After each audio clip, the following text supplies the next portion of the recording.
nature to his win that the baby faces all celebrate with him, almost like a Hulk Hogan.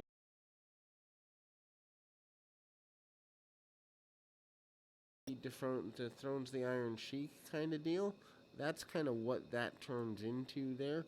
Um, and then there is a Ric Flair and Dick Slater. I guess I don't know that I'd necessarily say interview because literally they're just shown talking over in the corner, almost kind of like putting a bounty on somebody process there. But that is there. Perez and Cooley versus Clark and Malcolm is up next. Kind of weird to see the guys you've featured as tag team champions and are still your tag team champions in squash matches so regularly. DiBiase and Williams basically saying they want rematches, they want more action, they want another opportunity. They know they're the better team. Williams and DiBiase going to go at it again. Obviously, they had competed last week and they go off the air without a victory. And obviously, DiBiase advocating here for let's do it now, let's get it done, let's take them out and get it focused. And needless to say, DiBiase and Williams, obviously guys who need to take things to the next level. The champions, I mean, they do tip ups and arm bars, arm breakers, all that. Not really a fan of this team. I mentioned before, Cooley doesn't do much for me. Al Perez to me is better as a single and never really hit his stride here in Mid-South / the UWF. The UWF switch later in 1985, I think. Actually, there's the Power Pro episode. I can go back and check within the next few episodes and kind of get that date. But it's right at hand here.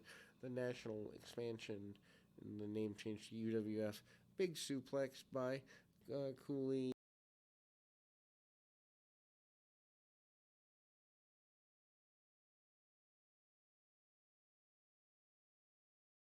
Managed to hit his verticals, his German suplex, which for 1985 German suplex is a pretty big move.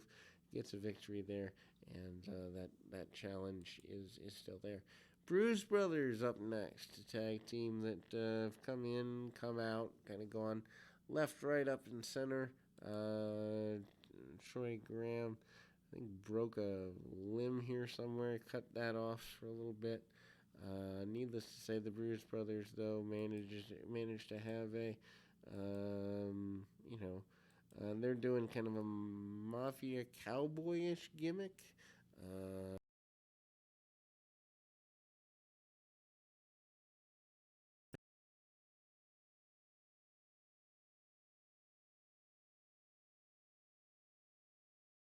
Suit kind of deal. They come in, and again, they were supposed to come in a while ago, never happened. They go kind of nuts, going right after,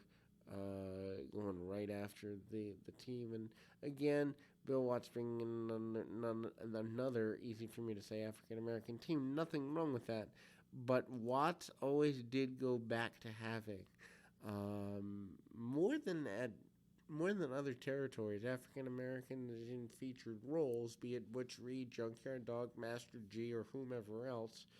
But for the nature of his audience, I mean, Louisiana was a predominantly African American area.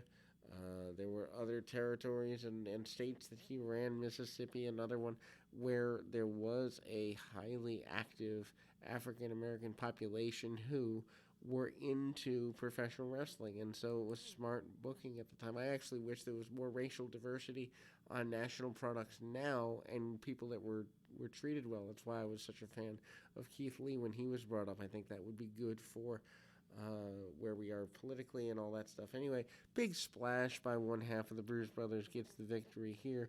Not a match that's worth really dissecting too hard because it was punch, punch, kick, kick, brawl, brawl, splash, done. I mean, it was really simplistic.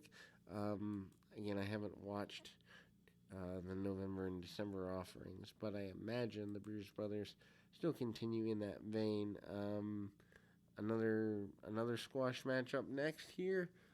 This time, your highlighted team is Humongous and Bunch, um, Jerry Gray and uh, let's see, Jerry Gray and um, somebody else the major run here as enhancement.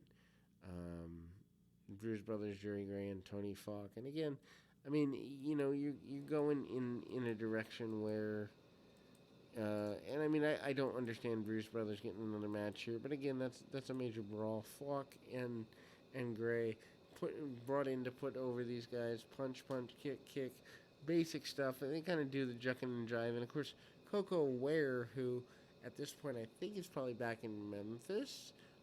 Another guy who they could have done more with here in Mid South, in my opinion, but he left before. I think they topped him out. But anyway, tag off with the Bruise Brothers. They get another victory with a splash. Humongous against Steve Constance up next. Odd to see him in a singles role because they've been doing him tagging with the Nightmare primarily for the last little while, but you can't do the same thing every time out.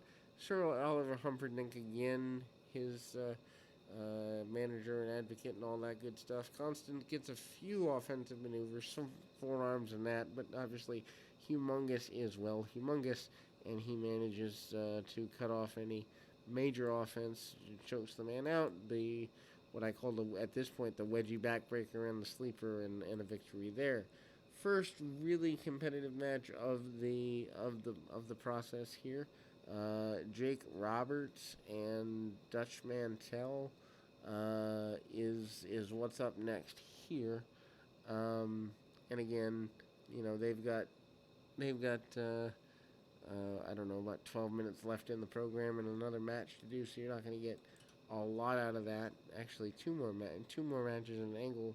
Well, one more match in an angle to do, so you're not going to get a heck of a lot out of that. Jake Roberts comes out, basically wants opportunities for things to be fair. Roberts still a babyface here, which is just really, I don't want to say bizarre, but he is a guy who could do anything to anyone at any time. Whether it be in Calgary or he goes to Mid Atlantic and it was good. He goes to Georgia, it was good. He's here and it's good. WWF run, legendary. So Jake Roberts, if not for his addictions, might have been one of the best of all time. Obviously, the addictions take so much of his career away. It's really, really sad. But again, you see kind of tie-ups with Dutch Mantell. Mantell not wanting to back down. Roberts works over the arm. Real basic stuff. Kind of hooks up on the arm. Mantell tries to, work things over. Roberts pulls hair, does whatever he needs to do, not above cheating. Obviously, he spent so much time as a heel. He's less of a heel here, but still has the tendencies when put in a bad situation. Works the arm for several more minutes, does Mantell. Mantell comes out ahead. I don't know why the heel's coming out ahead, really kind of weird, but Mantell kind of shakes it off, looks at him, and kind of Roberts always goes back to the DDT. Of course, the DDT, Jake's move at the time, he mentions almost falling on, and I've heard different stories, but Ricky Steamboat seems to be the most common one night and Len Denton seems to be another, but regardless, he mentions kind of falling and discovering the DDT by mistake. Now, one of the most overused moves in all of wrestling, and I think it's a credit to the move that it actually was. But something as simple as a knee lift by Mantell gets drawn out here. Mantell goes back, chokes out his opponent quite a bit here and does what he can there.